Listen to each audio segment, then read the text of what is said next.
Hi, it's Sierra Miller. I can't wait for you to check out my new collection of shoes and accessories at Designer Shoe Warehouse. If you love shoes as much as I do, then trust me, I got you. From cute sneakerinas to the perfect flip-flops to stunning heels, these shoes are all style, no drama. It's a girl's girl summer, and DSW has just the shoes. Shop the Sierra Miller collection right now at your DSW store or dsw.com. Hey, I've got the campaign brief ready, built from last quarter's data and the competitive landscape. Approved. Oh, agents, where would we be without you? Somewhere with a lot more tabs open. Create your first Monday agent in minutes at monday.com.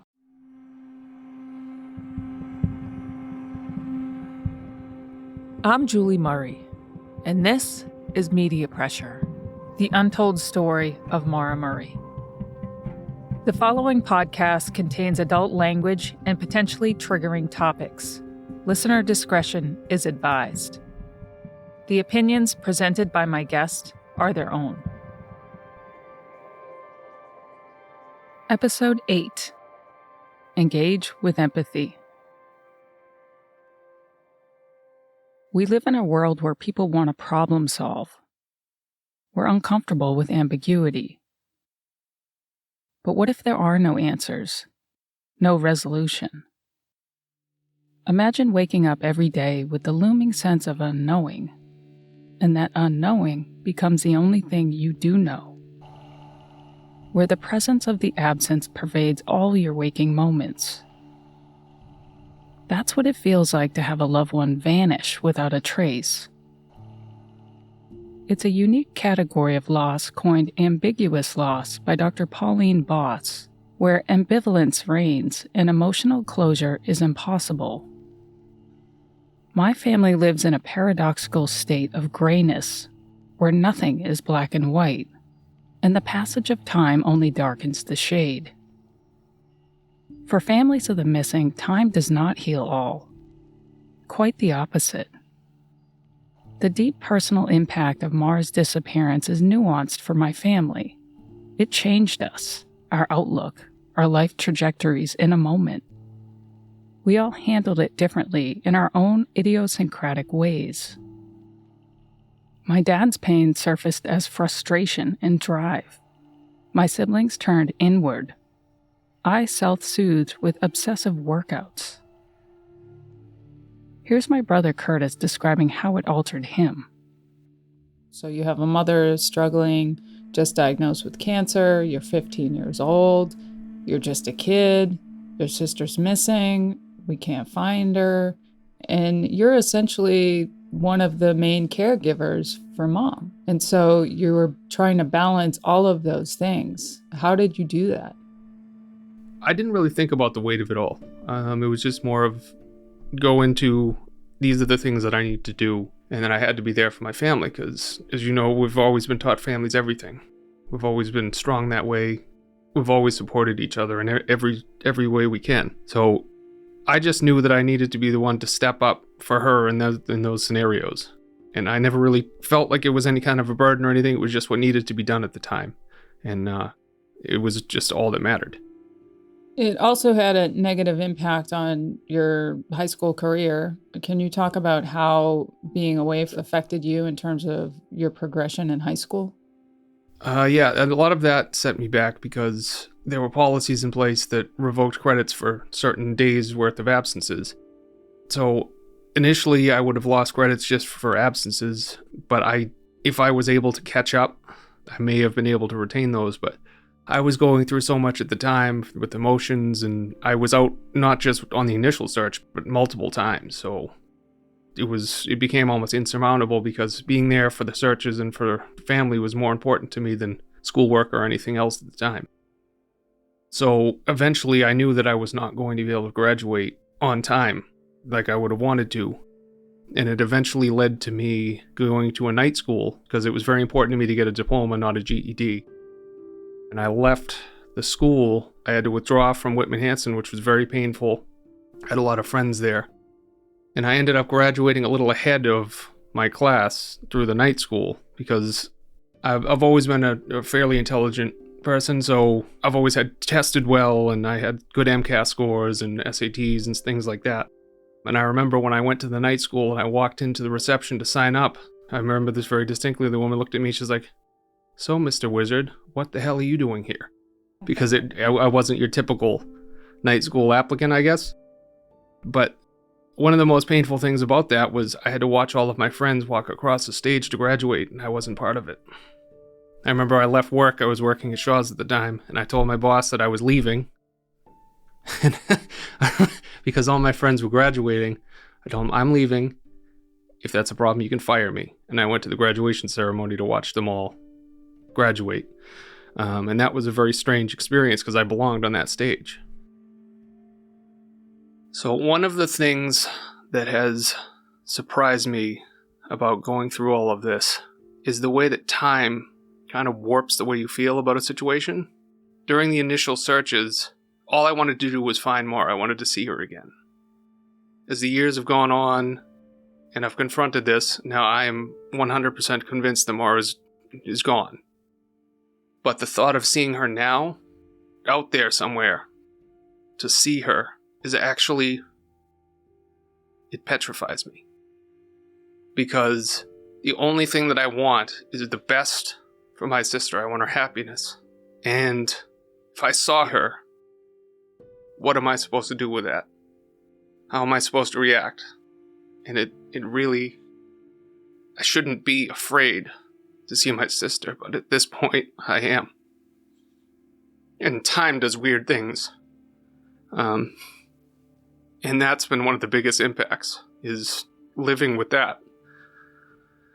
I've also had a lot of guilt over the years, because in the beginning, I didn't take things as seriously as I otherwise could or should have, because I was young. I didn't really know how to deal with it, but I've always felt guilty, like I should have done more. Should have been more involved in the beginning. And the guilt of not being as involved in the beginning is something I've confronted for, most of the time for the past, 18, 19 years. That's one of the things that I've struggled with the most. There were many ripple effects, and I do remember I gave up playing baseball because of this. I remember it was a specific game. It was a town league game. And at that point, I was actually a very good player. And I remember it was the first game of the season after this had happened. And I actually had a wonderful game, but I remember being out on the field. I played third base. And I had tears in my eyes. Because all baseball did was remind me of Maura, the time we spent practicing. And it was very, very painful. And that particular game, I had a great game. I know I went 4 for 4, drove in many runs.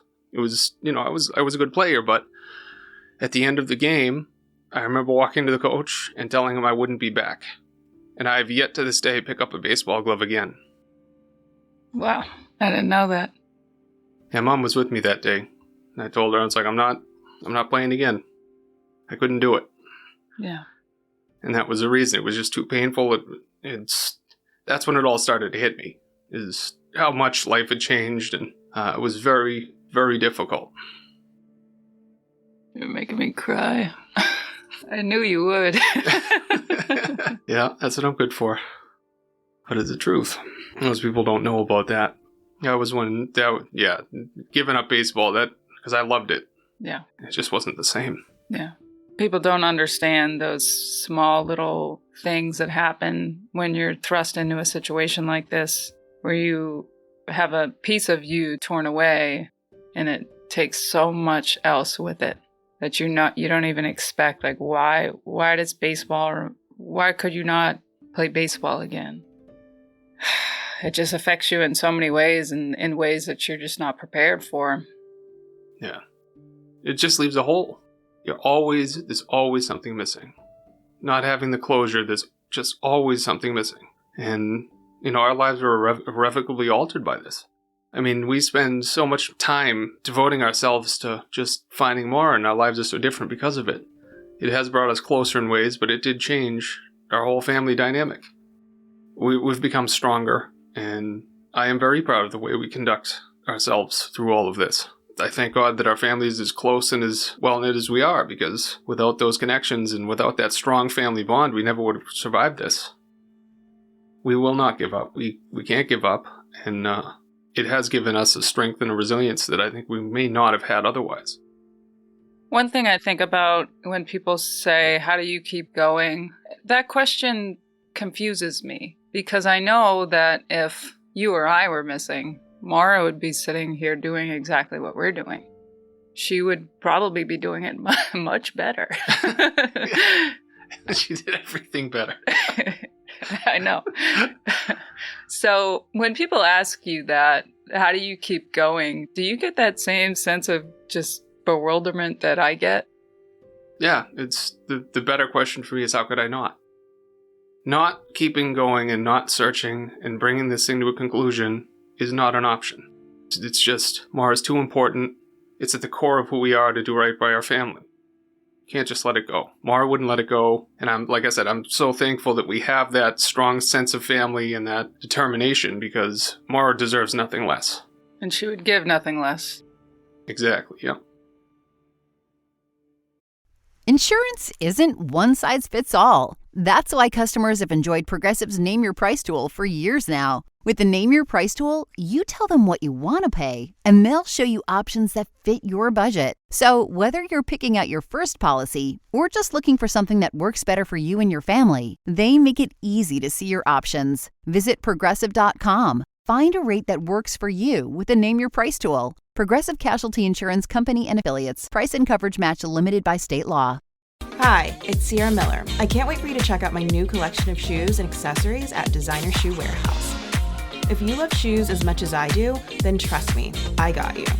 From cute sneakerinas to the perfect flip-flops to stunning heels, these shoes are all style, no drama. It's a girl's girl summer, and DSW has just the shoes. Shop the Sierra Miller collection right now at your DSW store or dsw.com. You know that feeling. Too many updates, too many meetings, too many things falling through the cracks. Monday.com was built for that gap. The AI work platform designed from the ground up for people and agents to work side by side and deliver more together. Drafting the brief, flagging risks, running a competitive scan, your agent can do it all. And the best part, anyone can build one, even you. Try it. Create your first Monday agent today at Monday.com. I've walked you through the significant events and search efforts in my sister's disappearance.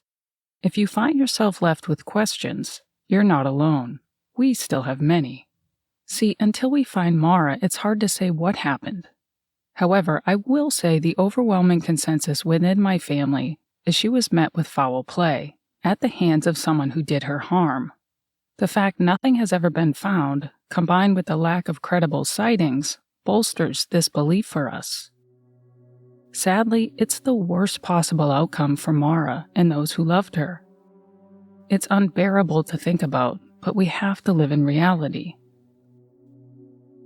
Now, I've mentioned numerous breaks in protocols and instances of incompetence by police, which I believe is why 19 years later we are still left without answers. I mean, after all, police didn't even interview me, her sister, until a few years ago. I want to be clear, though. I'm not a conspiracy theorist, and I'm basing my belief on what we do know. After hearing the facts, you may come to a different conclusion, and that's fine, encouraged really, because to date, no one has solved the case. I keep an open mind. Dissenting opinions, fresh eyes, alternate way of looking at things may be the key to finding Maura. A big problem in my sister's case is that people become married to a certain theory, and when challenged on its merits, they become hostile and defensive. Not the way to approach a 2-decade-old unsolved cold case, in my opinion. Recently, I've made significant efforts to collaborate more with law enforcement, sharing information and giving my perspective. I was able to get their blessing for lab testing through Othram Labs, paid for by my family. Unfortunately, the samples were too degraded to extract any DNA, but it's a step in the right direction. I also teamed up with other families in New England and helped establish the New Hampshire's Missing and Murdered Unsolved Coalition. We marched to New Hampshire's Attorney General's office in August of 2023, demanding an audience and action. And for the most part, they've been receptive. In fact, this past November 2023, I met with the New Hampshire Chief of the Cold Case Unit and the Assistant Attorney General in Concord. This time, I brought my own family advocate from Light the Way. In the past, I attended these types of meetings alone, so it was very helpful to have some support. Law enforcement provided a case update and reaffirmed it's an active, suspicious missing persons case. They even shared their upcoming plan to meet with the FBI. In turn, I shared several pieces of information I discovered, one of which involved a name detectives asked me about on 2 different occasions. I didn't recognize it.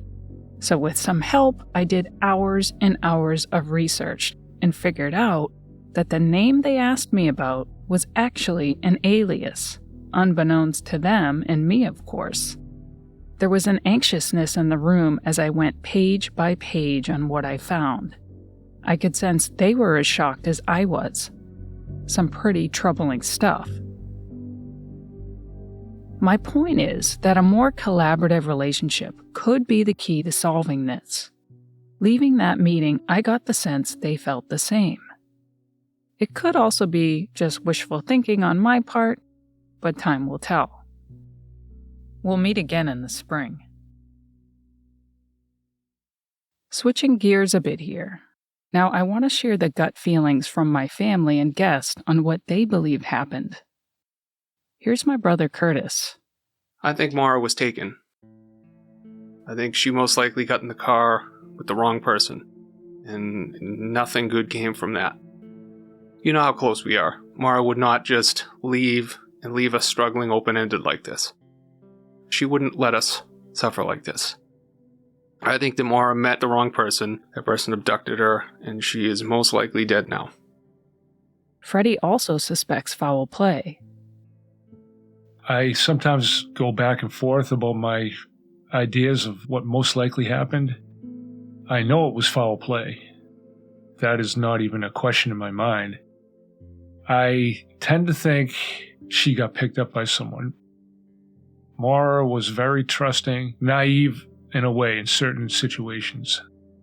She wouldn't necessarily assume that someone was a bad person and could do her harm. She would accept help, probably, and it would make her vulnerable in the situation that she was in. Because of those aspects of her personality and the vulnerability that she has or could have in that situation, I think she was probably picked up by someone, probably was looking for help out of the situation she was in. She got in with the wrong person, and there was foul play that happened because of this. That's my feeling, and that's what I believe is probably what happened. Attorney Terry O'Connell shares his gut feeling. My gut feeling is something very bad happened to her, right at the scene or near the scene of her minor motor vehicle accident. From there, at some point, she was abducted. Awful things probably happened to her, but she was definitely a victim of an abduction and homicide, and then the disposal of her body. It's very difficult to dispose of bodies in the middle of winter in a state like New Hampshire when you have 2+ feet of snow. So that's why you're looking at different houses, basements. It's hard to dig a hole in the wintertime out in the snow in that shorter time period. And it's also why we looked at French Pond. French Pond had fishing shanties on the pond, and you could drive out there. And maybe that's why he said he finally went to French Pond in case somebody saw him turn down French Pond Road. So, unfortunately, that's our conclusion. It's certainly my conclusion. Because she loved her family, and she'd be with you today if someone didn't do this to her. John Smith weighs in. I have 2 basic thoughts on that. And I think that because there is so much that surrounds the night of the case with the police and the witnesses, that somebody, police or witnesses or somebody that lives in that area knows exactly what happened, and they are responsible for Maura's demise. And I believe that, like I said, could the police be involved? There's so much that points to that as well. And maybe they're just the Keystone cops and they really screwed up that night and they've been backtracking ever since. But you wouldn't need to backtrack that much for all these years. I just don't see that happening. So that's my basic thought. And then we have the other person who inserted himself into the case. And I think he was my first basic number one, just because of things that I learned about him. And it seemed more likely than the other scenario that I just told you about, because being a former police officer, I don't like to think that thing about law enforcement. I have complete respect for law enforcement. Everybody thinks I have a vendetta against the police. I do not. The police are there to do what they do. They're there to do a job as long as they do it professionally, honestly, and are there to protect and serve. I'll stand up for you every second. But there's bad cops out there. And not just in Haverhill, New Hampshire, they're everywhere. So, we're not just picking on Haverhill by any means.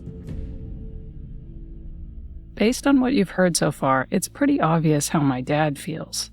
And he's been very vocal about his gut feeling about what he thinks happened to Maura. So the bottom line is, I strongly, myself and many, many others, strongly suspect foul play. Feel I know what happened.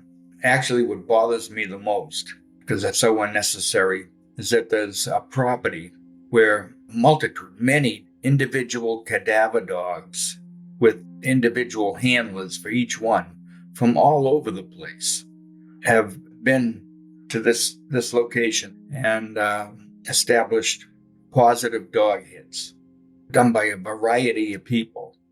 And with a strong indication like that, you'd think that just once the police would have shown up and investigated it themselves instead of just telling me that, nah, there's nothing there.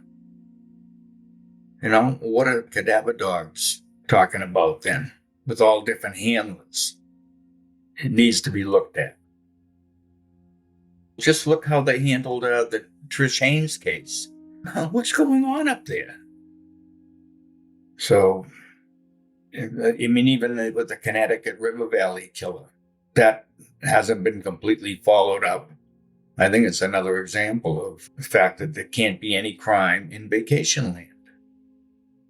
You can't make people afraid to come. The economy depends on it. It is the economy up there. And you can't take chances with it by scaring people away, keeping them from coming. I think that is a strong part of it. So there's a strong recalcitrance on the part of the police to step in and actively and do a meaningful investigation. I can't change where I started financially, but I can make choices that help my future. That's what I like about Acorns. It makes investing feel approachable, and the potential screen helps show what's possible over time. You can sign up in minutes and start automatically investing your spare money, even if all you've got is spare change. The Roundups feature is probably my favorite because it makes investing feel effortless. I barely notice the spare change, but I love seeing it grow. Sign up now and Acorns will boost your new account with a $5 bonus investment. Join the over 14 million all-time customers who have already saved and invested over $27 billion with Acorns. Head to acorns.com/mediapressure or download the Acorns app to get started. Paid non-client endorsement. Compensation provides incentive to positively promote Acorns. Tier 2 compensation provided. Potential subject to various factors such as customers' accounts, age, and investment settings. Does not include Acorns fees. Results do not predict or represent the performance of any Acorns portfolio. Investment results will vary. Investing involves risk. Acorns Advisors, LLC, an SEC-registered investment advisor. View important disclosures at acorns.com/mediapressure. Insurance isn't one size fits all. That's why customers have enjoyed Progressive's Name Your Price tool for years now. With the Name Your Price tool, you tell them what you want to pay, and they'll show you options that fit your budget. So whether you're picking out your first policy or just looking for something that works better for you and your family, they make it easy to see your options. Visit Progressive.com. Find a rate that works for you with the Name Your Price tool. Progressive Casualty Insurance Company and Affiliates. Price and coverage match limited by state law. Hey, I've got the campaign brief ready, built from last quarter's data and the competitive landscape. Approved. Oh, agents, where would we be without you? Somewhere with a lot more tabs open. Create your first Monday agent in minutes at Monday.com. My sister disappeared twice, once from the side of the road in New Hampshire, then again online and in print. The real Maura, the one I grew up with and loved, disappeared in a sea of misinformation and sensationalism after her physical body vanished.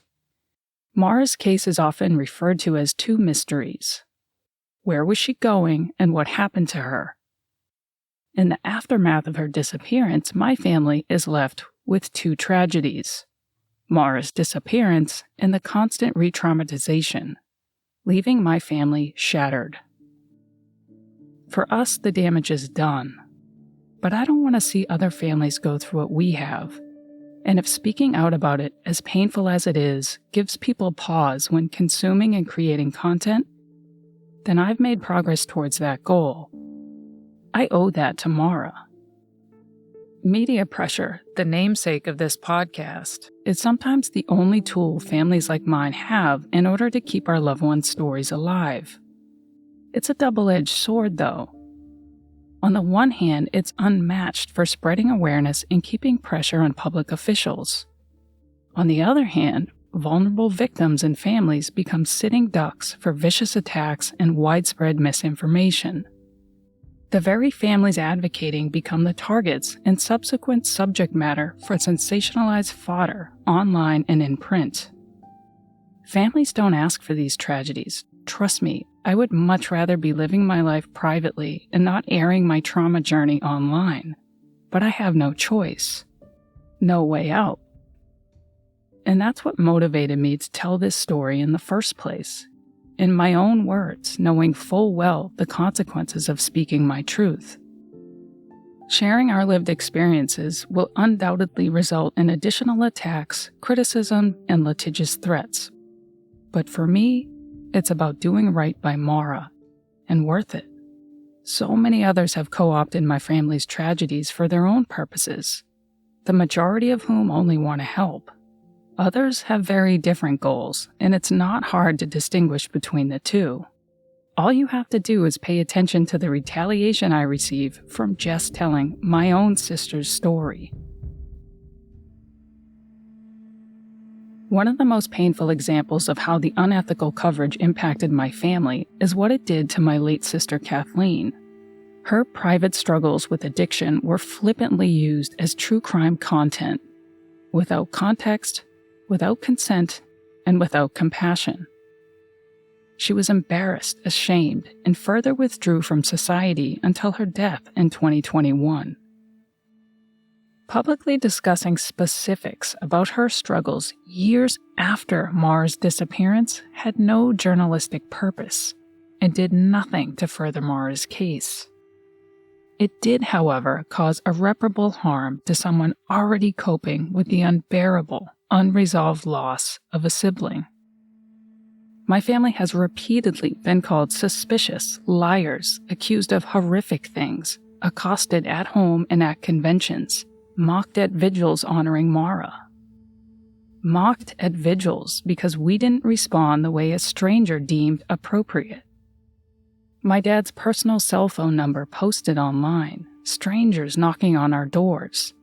We were publicly called, quote, the worst humanity had to offer, end quote.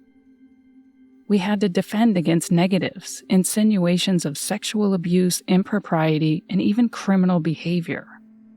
All unreservedly false. Sound reporting replaced with constant artificial high drama.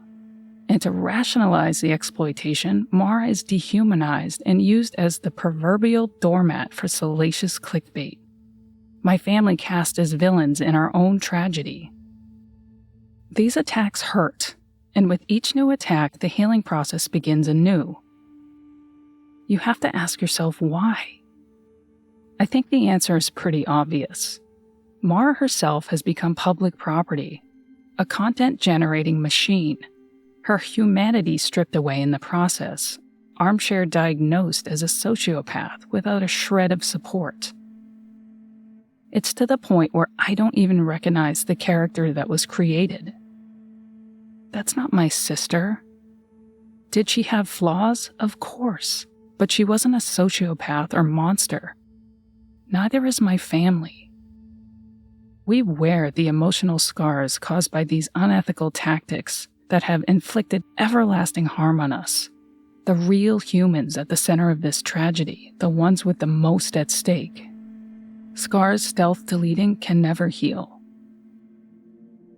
We were approached by a complete stranger declaring they were writing a book. We declined to participate, not because we didn't want a book, but because we didn't trust him based on our research. Instantly, my family was cast as the villains. It's actually comical because it's so glaringly obvious. Retribution for our non-participation. Labeled suspicious because we didn't want to share our tragedy with a stranger. Our instincts were right, as the result, quote, embodies every problem that arises when online obsessives are infected with delusions of detective grandeur, end quote, according to a review in The New Yorker by Michelle Dean. See, journalists are supposed to adhere to a code of ethics, minimize harm, be accountable, remain objective. Objectivity becomes a casualty when those purporting to be professional ignore this code, literally write themselves into the story of a missing woman they never met. Nevertheless, we awake daily to the unbearable sadness over Maura's loss, then quickly brace for the next unfair attack. I want to share how Maura's disappearance and subsequent coverage has impacted my family. Here's Curtis. For the past almost 2 decades now, our family has come under fire, but most importantly, Maura herself. So can you describe the impact of that sort of media onslaught and that unethical coverage and exploitation of us who are private citizens thrust into this true crime space? How has that exploitative coverage impacted you? It's given me, the whole scenario has given me a resiliency I didn't know that I had. Because when you read things that you know are blatantly false, that are taken as fact, about the people that you love, it is very difficult not to lash out and respond. It's very, very difficult. And that has happened repeatedly over the years.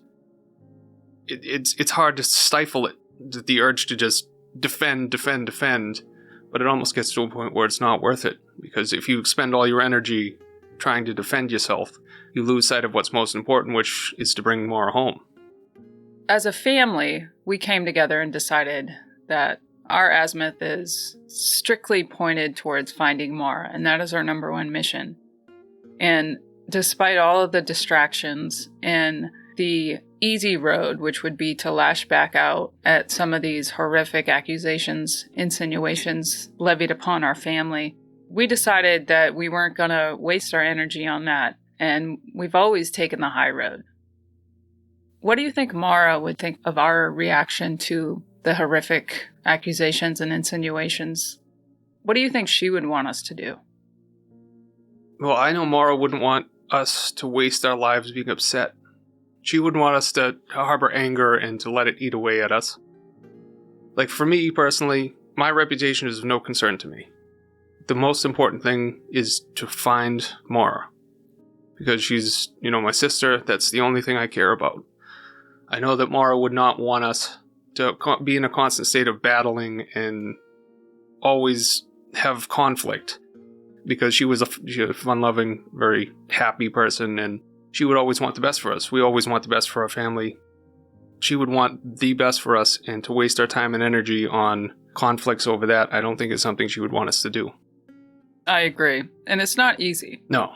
It's, like I said, your instinct is to defend and jump and get in confrontations, but it doesn't do any good, and it doesn't serve the purpose of finding out what happened to Maura and bringing her home first.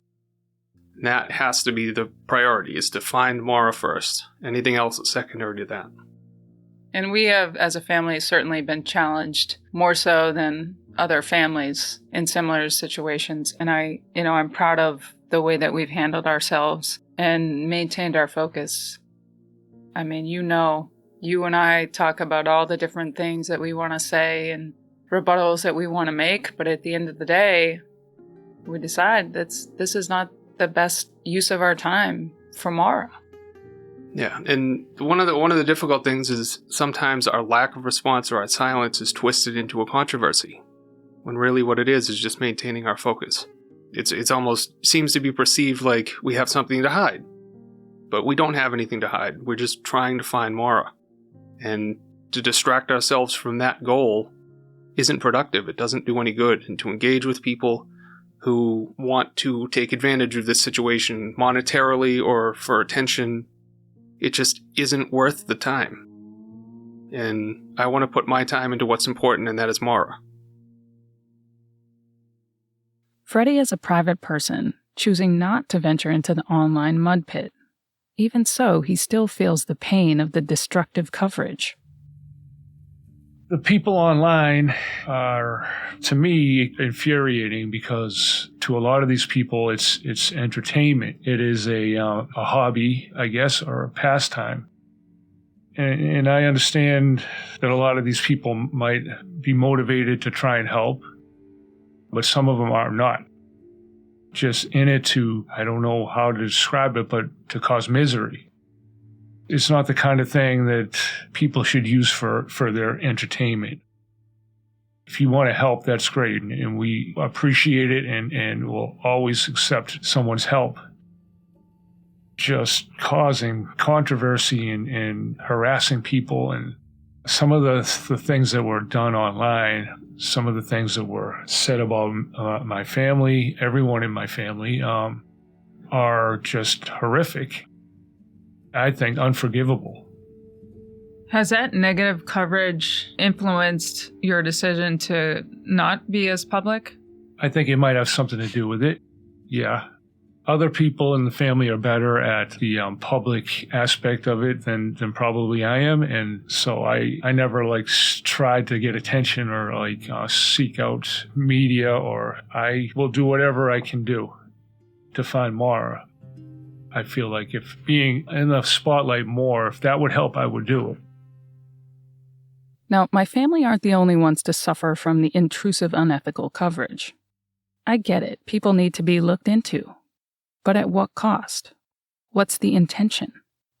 If it gets us closer to finding Maura, great, I'm all for it.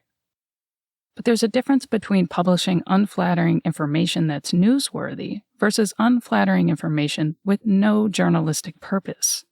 The latter results in public indictments of innocent people in the court of public opinion. Look at the fallout from the Idaho murders, for example. It ruins people's lives. Friends, supporters, advocates, and some with no relevant connection at all have come under attack. One who simply appeared in a photo with Maura. Maura's friend Kate Markopoulos, whose father became the subject at one point, a man 2 steps removed with no relation to the case whatsoever. He wasn't immune, he was content. Kate herself, she's often criticized for not going up to New Hampshire to search. She explains. I mean, I think if Fred was like, hey, can you come up? I definitely would have made it happen. But I had so many other things going on. Like, how am I going to help this? I was a child. What good am I going to do there is probably it. Like, it never occurred to me to go. Nobody invited me. I wouldn't just go insert myself to something that I don't know what I'm doing. Like, I was still in school. Like, I had to go to class. I can't just ruin my last semester by saying, well, screw this. I'm just going to go live in New Hampshire. I don't know. I'm borderline offended by that, but... Kate continues talking about the impact it's had on her personally. It sucks. I actually recently started talking about it with my therapist. It's hard to have feelings Because everything they say, it's like I didn't care. It's just not true. And it's like I'm trying to move on with my life. Like, this is one part of it. I can't just stop everything. Because that's not going to do me any good either. I wish people, I understand they have a job to do, but I just wish that they would consider how what they say affects other people. It hurts. Insurance isn't one size fits all. That's why customers have enjoyed Progressive's Name Your Price tool for years now. With the Name Your Price tool, you tell them what you want to pay, and they'll show you options that fit your budget. So whether you're picking out your first policy or just looking for something that works better for you and your family, they make it easy to see your options. Visit Progressive.com. Find a rate that works for you with the Name Your Price tool. Progressive Casualty Insurance Company and Affiliates. Price and coverage match limited by state law. Hey, I've got the campaign brief ready, built from last quarter's data and the competitive landscape. Approved. Oh, agents, where would we be without you? Somewhere with a lot more tabs open. Create your first Monday agent in minutes at Monday.com. You know that thing where you get an amazing pair of shoes at a really great price and want to tell everyone about it? Yeah, so do we. Here at Designer Shoe Warehouse, we'll give you something to brag about. Like the latest styles from brands you love, or the trends everyone's obsessing over, or shoes that make you feel like, well, you. So go ahead, show off a little. Find shoes that get you at prices that get your budget. Head to your DSW store or DSW.com today. DSW, let us surprise you. Investigative reporter Bob Ward from episode 1 shares his thoughts on the coverage of Maura's case. I think because everybody likes to try to figure out a mystery. True crime is probably the most popular venue out in the media right now. The popular topic in modern media, I think, right now is true crime. People are obsessed with it. They like to consider mysteries and they like to just think about it, and it takes over their lives. In Maura's case, we have far more questions than answers. And people like to think that they can somehow pick up something that everybody else has overlooked and find what happened. So people who believe that she was a victim of violent crime, they're starting to look at suspects. But the problem with all of that is that they are not police and they're not investigators, and they don't have access to any of these people. They just have ideas in their minds, and they think they know exactly what happened when they really don't.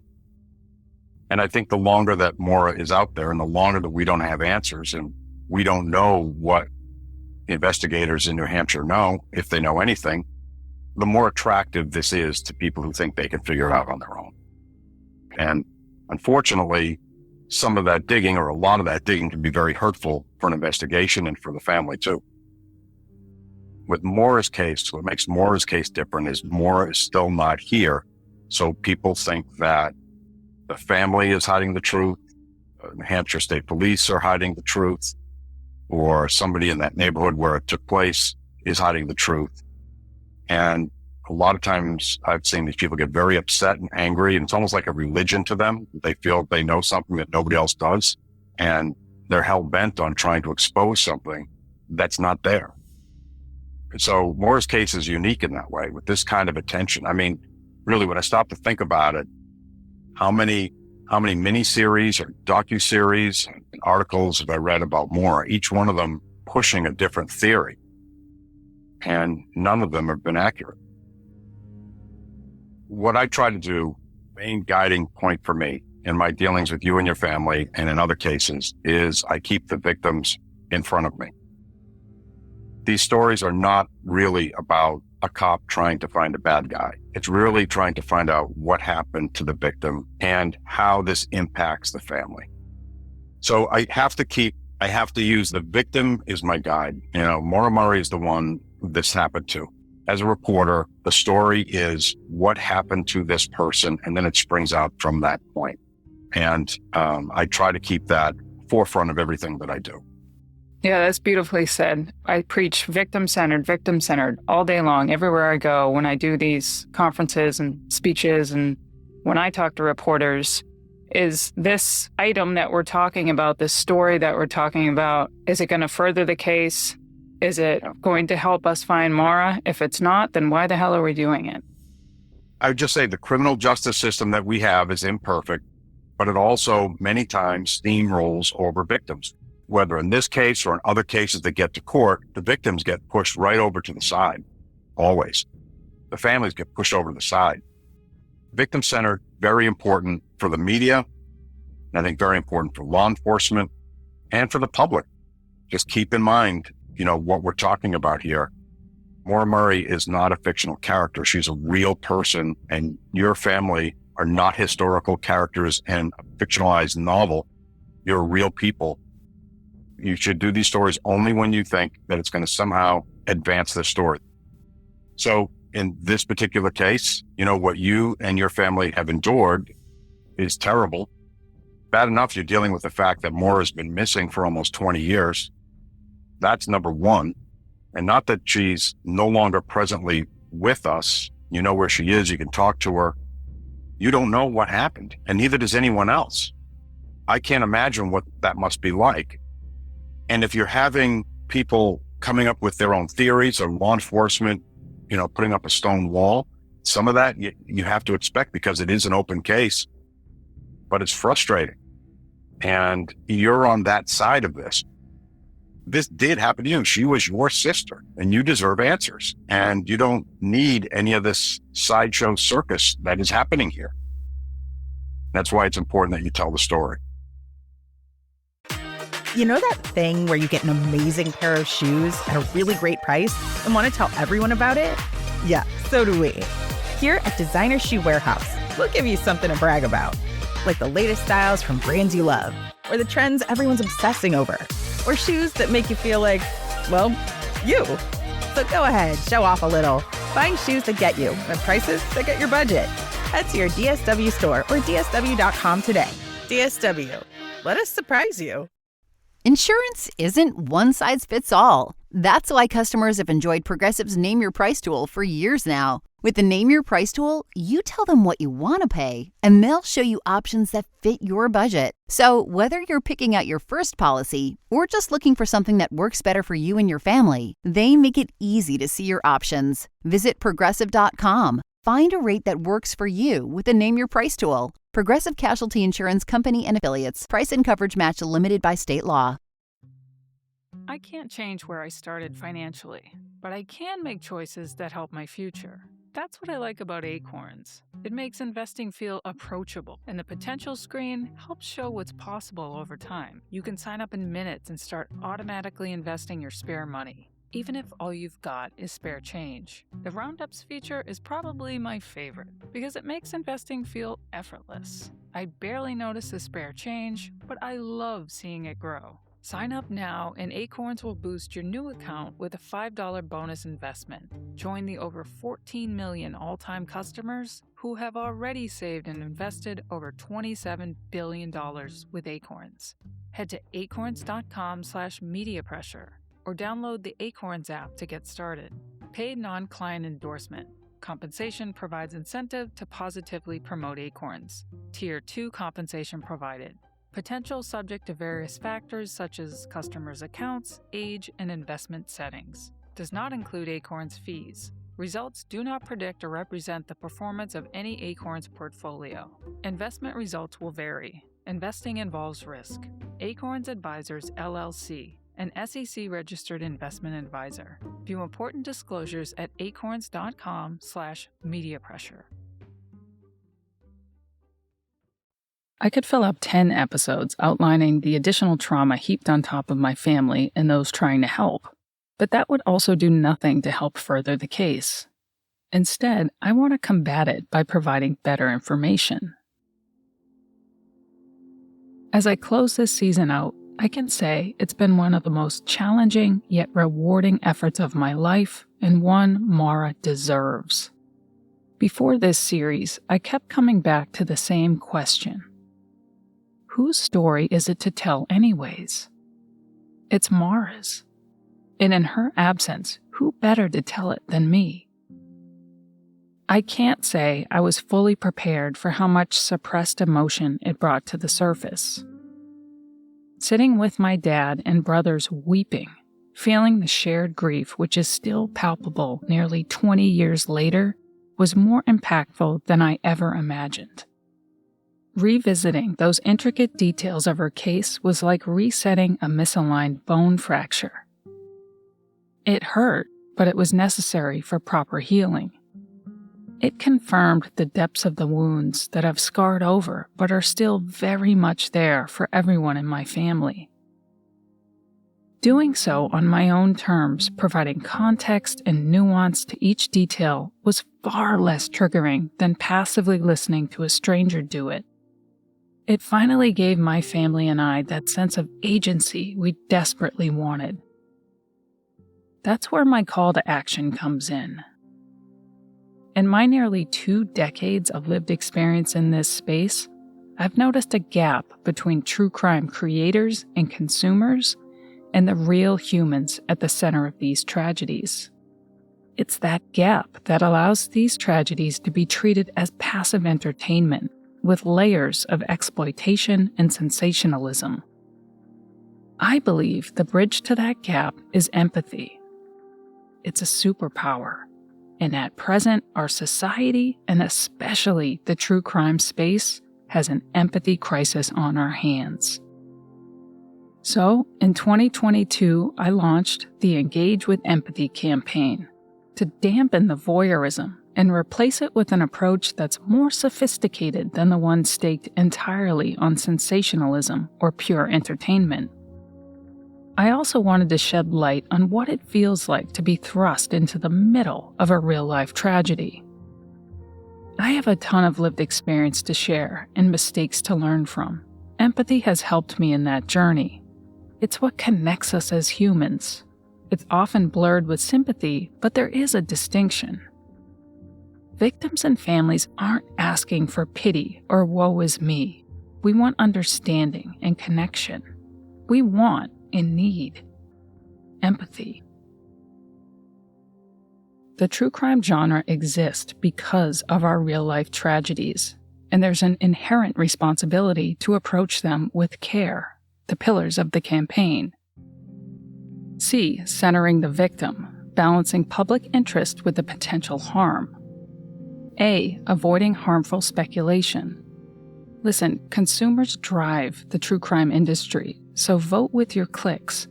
Ask yourself if this content furthers the case or simply entertains. R. Research responsibly.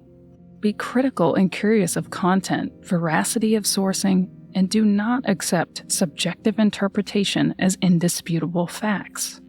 This helps eliminate the harmful proliferation of misinformation. Finally, E.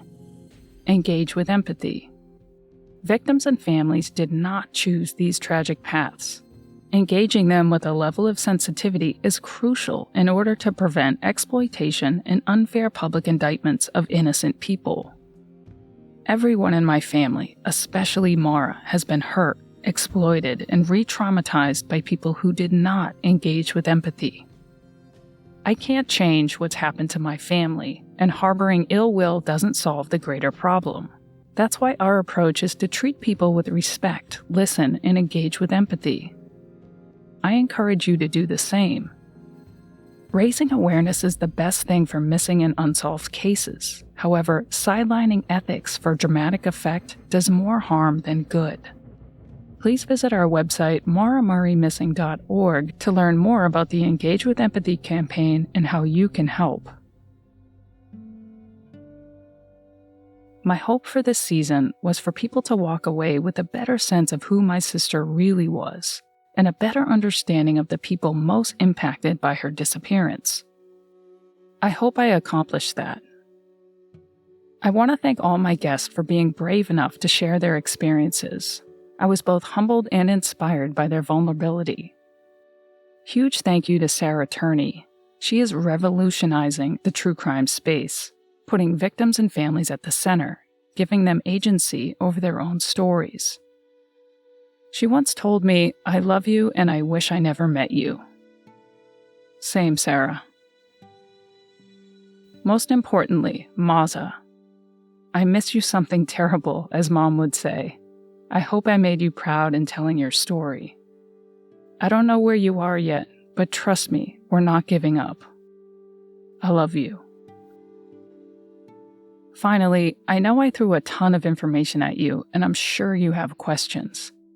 I'll answer as many as I can in a bonus episode. Follow me on Twitter at JulieMurray2_9, TikTok at Maura Murray Missing, Facebook at Maura Murray Missing Official Group, and Instagram at My Sister Maura. Remember, somebody knows something.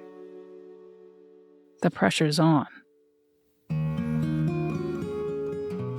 If you have any information regarding the disappearance of my sister Maura Murray, please contact the New Hampshire State Police Cold Case Unit at 603-223-3648 or visit mauramurraymissing.org. Special thanks to my friend Sarah Turney, whose trust and guidance made this project possible. Media Pressure is a Voices for Justice media original and is executive produced by Sarah Turney. This series includes original music from my brother, Curtis Murray, as well as Blue Dot Sessions. I'm your host, Julie Murray. For more information about Media Pressure, visit mediapressure.com. For more information about my sister Maura's case, visit mauramurraymissing.org.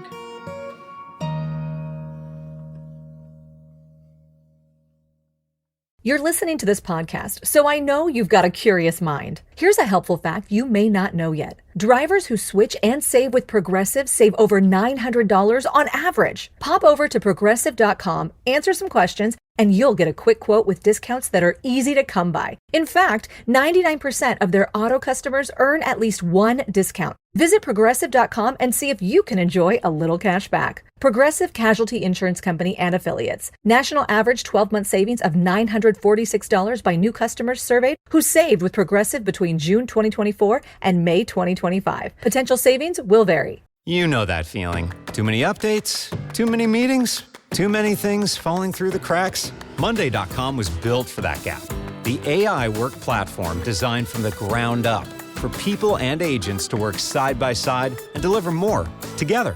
Drafting the brief, flagging risks, running a competitive scan, your agent can do it all. And the best part, anyone can build one. Even you. Try it. Create your first Monday agent today at Monday.com.